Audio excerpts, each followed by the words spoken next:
دجاج بدون جلد، ثوم، فلفل بارد، معجون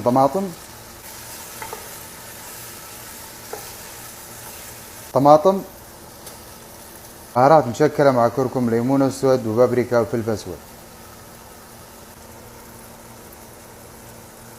ضيف الماء. اخر شيء عندي هنا الملح.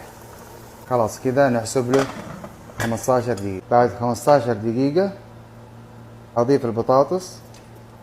طبعا البطاطس اختياري، بس انا من النوع اللي يحب البطاطس في المضغوط.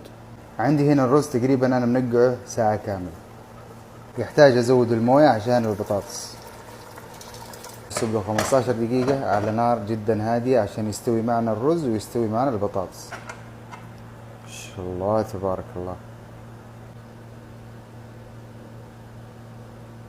هذه ايش تسمونها؟ احنا نسميها حكاكة، انتم ايش تسمونها؟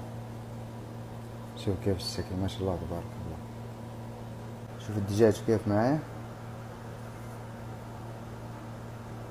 بطاطس شوفوا كيف ذايب معي. فصوا الليمونة واستمتعوا بالطعم.